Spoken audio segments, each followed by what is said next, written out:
มาจากคนละหลักพอกันสิมาบวชมาจากคนละอีแต้วนะกระซองกับบักนั่นเนี่ย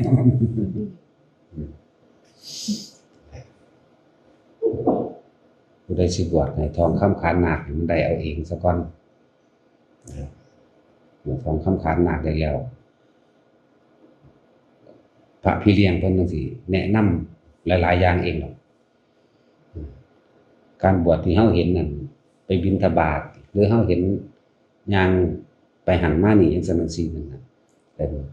เฮาบ่ได้ฮู้ว่าข้อปฏิบัติหยังต่างๆข้างในมันมีตั้งเยอะแยะเด้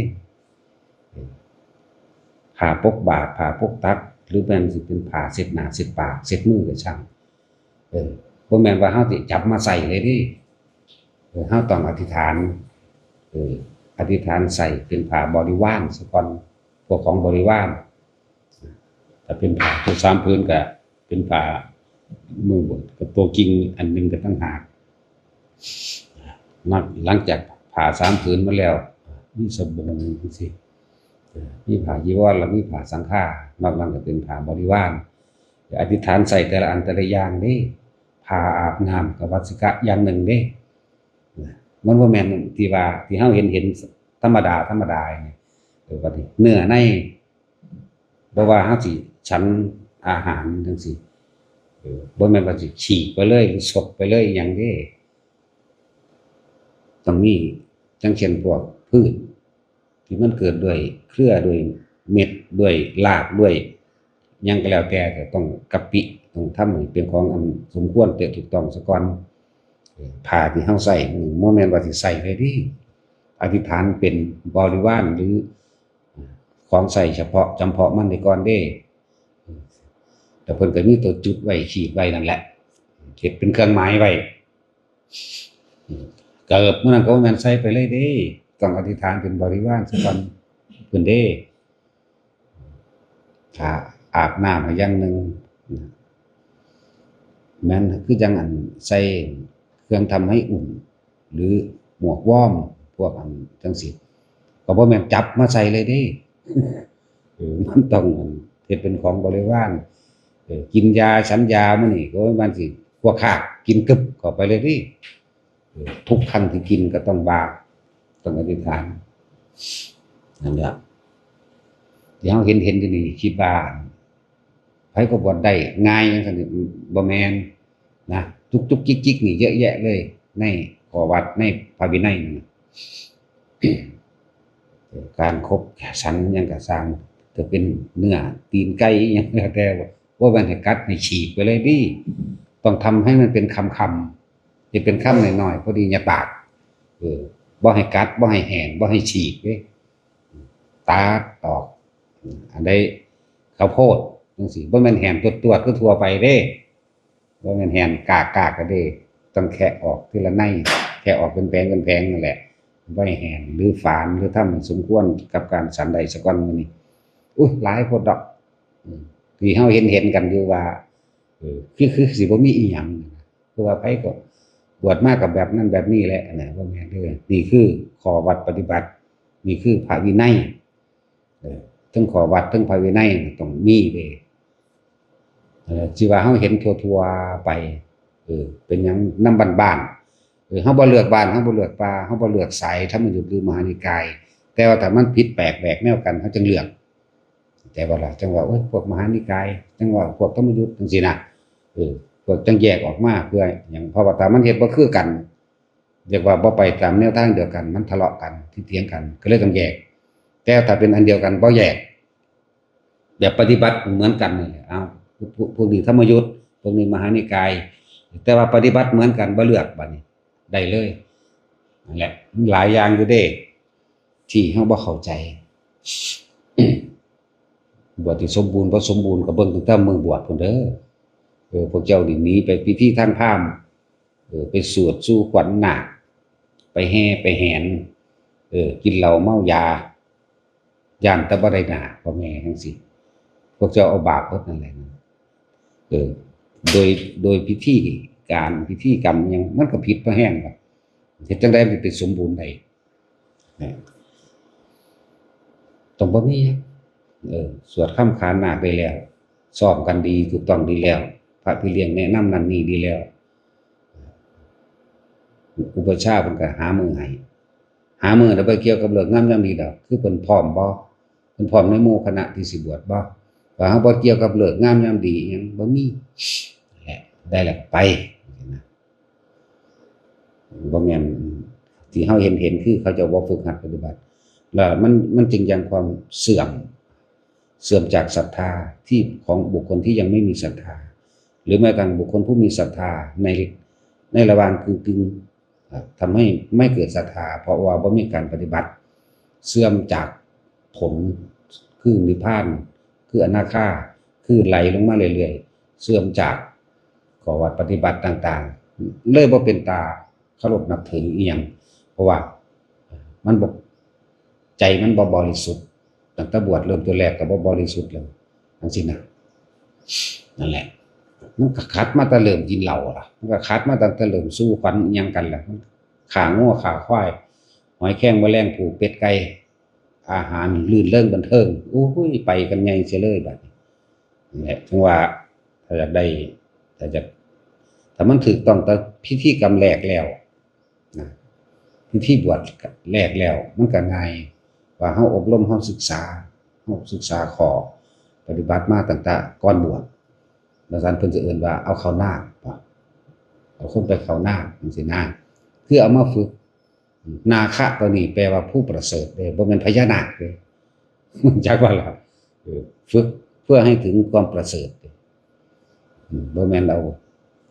คือว่านั่นแหละบ้านๆย่านตั้งแต่บ่ได้นาย่านคนบ่รู้จักต้องประกาศต้องไปเล่ากันนั่นนี่บ่ถ้ามันผิดแต่ต้นแรกแล้วมันก็ผิดไปบักใหญ่บักยาวไปเลยแหละ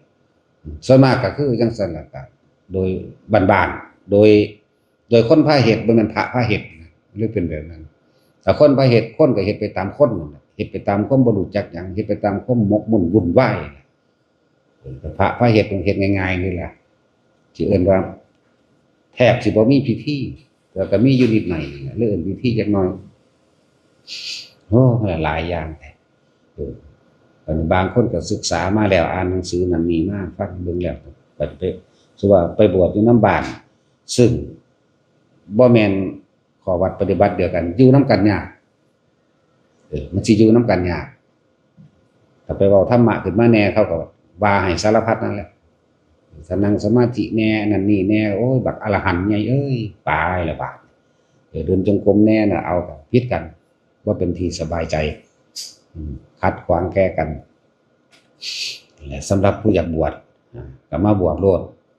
มาได้แล้วมาตบัตรประชาชนนั่นแหละเขาก็ตรวจสอบบัตรประชาชนแต่บ่มีคดีบวชได้นั่นแหละจังซั่นเราก็เอาบัตรประชาชนไปเข้านี่สแกนนั่นนี่เบิ่งนั่นแหละถ้าบริสุทธิ์ก็เขามาบวชโลดมันก็โตโลดบ่อึดดอกเจ้าภาพย่านแต่บ่มีผู้บวชแต่อยู่นี่เฮาก็บ่ได้เคร่งปานใดดอกแต่เฮาเฮ็ดตามพระวินัยทุกอย่างนั่นแหละบ่เคร่งดอกแต่เฮาเฮ็ดตามพระวินัยทุกอย่างเดินจงกรมนั่นแหละเดี๋ยวมันสิสอนเราดอกเฮาสิเฮ็ดได้หรือบ่ได้ก็ดีต่างหากแต่เฮาถูกต้องตามพระวินัยแล้วมันก็บ่ขัดบ่ข้องในการฝึกหัดปฏิบัติอีกอย่างหนึ่งก็เข้ามาในหมู่ประเภทเดียวกันเรียกว่าประเภทเดียวกันปฏิบัติเหมือนกันมีข้อวัดเหมือนกันเฮาก็ใส่ธุดงควัตร13ข้อนั่นแหละถึงสิได้เบิดหรือบ่ได้เบิดก็ต่างหากบ่ได้เบิดดอกเฮาก็เฮ็ดเอาเฉพาะที่เฮาเฮ็ดได้เพื่อเป็นที่สบายใจแล้วก็พระวินัยนี่เป็นเครื่องรักษานักบวชแล้วก็รักษาความสามัคคีแก่หมู่นักบวชนำกันพร้อมเด้พระวินัยนี่มีอีหยังบ่ต้องไปถกเถียงกันดอกผู้ใดก็รู้มาเหมือนกันแล้วมันก็เฮ็ดเหมือนกันอาจสิแย่งกันแต่พอถ้ามันถกกันก็ถกกันเรื่องธรรมะถกกันเรื่องบ่แม่นเอาชนะเด้คุยกันเรื่องแลกเปลี่ยนประสบการณ์อารมณ์กรรมฐานเป็นแบบนั้นเป็นแบบนี้เฮ็ดจังไดส่วนหลักการบ่ต้องมีอริยวินัยให้อ่านเบิดแล้วอริยวินัยเอาฉบับคัดลอกจากพระไตรปิฎกเด้อเบาได้อริยอันนั้น แล้วก็หาเครื่องอยู่อ่านหนังสือธรรมะก็ได้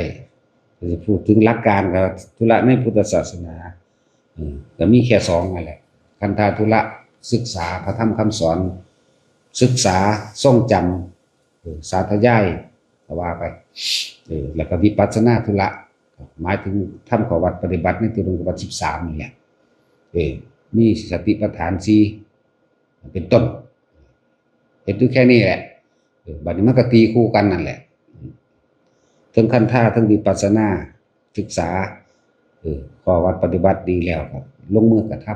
ำเฮ็ดไปพร้อมกันแหละปนๆกันไปนั่นแหละเป็นเครื่องอยู่ เฮาคิดว่าที่เฮาเห็นโดยทั่วไปนี่มันเป็นจังเสื่อมจากจิตใจของคนเพราะว่าผู้นำหรือนักบวชนั่นแหละบ่ฟ้ากันฝึกหัดปฏิบัติคนก็เลยบ่ได้เข้ามาเคารพนับถือธรรมคนก็เคารพนับถือคนแต่บ่เป็นตานับถือกูบ่นับถือหรือว่านับถือโดยผลประโยชน์ก็มีแสวงหาผลประโยชน์นั่นนี่สารพัดแนวมันนี่ทำบ่ได้เสื่อมดอกทำมีอยู่จังสั่นตลอดไปเลยทำตายบ่เป็นพร้อมทำมันเป็นเช่นนั้นของมันอยู่สั่นมีอยู่ตลอดกาลพระพุทธเจ้าเป็นผู้ไปค้นพบค้นพบเพิ่นจึงนำมาบอกมาสอนผู้ใดเฮ็ดตามผู้นั้นก็พ้นผู้ใดบ่เฮ็ดตามก็เรื่องของไผของมันแล้วจังว่าผู้ใดอยากบวชก็มาโลดมันบ่ได้มีค่าใช้จ่ายดอกมันบ่อึดเจ้าภาพดอกบ่ได้แม่นนั่นแห่แหนบ่ได้แม่นบ่ได้ไปแห่บ่ได้จ้างรถอิหยังล่ะบันเทิงลื่นเริงบันเทิงหรือว่าสะเดาะอิหยังเขาเอิ้นของเฮาบ่เคยเฮ็ดเนาะเลยเอิ้นชื่อมันบ่ถูกสู่ขวัญนาคจังซี่นะหลายอย่างเฮาเฮ็ดตามพระวินัยเลยขอให้ทองคำขานนาคได้แล้วจะเป็นว่าหามึงแล้วก็ทองเอาตี้คำแสดงอาบัติอย่างต่างๆนี่มันมีเข้าไปอีกอยู่นี่ว่าแม่ใบเห็นเขาจะนั่งข้าวหม้อแค่แม่อยู่นี่ก็นั่นเด้เบิ่แล้วก็แล้วไปเลยมาห่มผ้าไปสั่นไปเลยบ่แม่นแบบนั้นเด้มีคำแสดงอาบัติมีการลงอุโบสถไปฟังปาติโมกข์ทุกครึ่งเดือนก็ว่าไปโอ้ยมันละหลายแท้ๆเนาะบ่หาตั้งแต่อยากบรรลุอรหันต์ดอกเฮ็ดนำพระวินัยได้เบิดทุกอันมันบรรลุเอาเองดอกมันกระดุกกระดิกบ่ได้ดอกเข้ามาอ่านเบิ่งที่ฝึกหัดเบิ่งดีย่างไกวแขนแห้งก็บ่ได้จังซั่นแบบนั้นก็เป็นศีลอย่างหนึ่งของเธอว่าเพิ่นน่ะภิกษุก็เป็นอาบัติอีกนั่นก็เป็นศีลอย่างหนึ่งของเธออีกมันบ่แม่นแค่227เด้มันมีรัดกุมไว้แล้วรวมกันเป็น 3,000 พุ่นล่ะแต่ว่าก็บ่ต้องไปเร่งเรียนละนั่นแหละจังว่าที่เฮาเห็นกันอยู่นี่ถึงก็เลยเก้กากมากเพราะว่าเขาบ่ได้ฝึกหัดเขาบ่ได้ปฏิบัติเขาบ่ได้ศึกษาพร้อมเลยพากันเฮ็ดทั่วทีทั่วแดนนั่นแหละเล่นบั้งไฟแน่หาเงินซื้อมือหาเงินซื้อขี้เกียจมาขัวบั้งไฟจ้างหนังจ้างหมอลำมาแห่งกันควบคุมเครื่องเสียงมั่งขายของในวัดมั่งเป็นตลาดร้านค้าไปแล้วสถานที่ต่างๆ ที่บ่มีการฝึกหัดปฏิบัติหอรสพครบงั้นนั่นนี่สารพัดมันเลยเสื่อมจังซั่นเลยเกิดกลายเป็นว่าเป็นหม่องหารายได้เป็นหม่องหาเงินคนเลยชินไปแบบนั้นมาเห็นพวกเขาเจ้าฝึกหัดปฏิบัติตามพระวินัยแล้วมันก็ขัดแย้งกันอยู่นี่อยู่ใน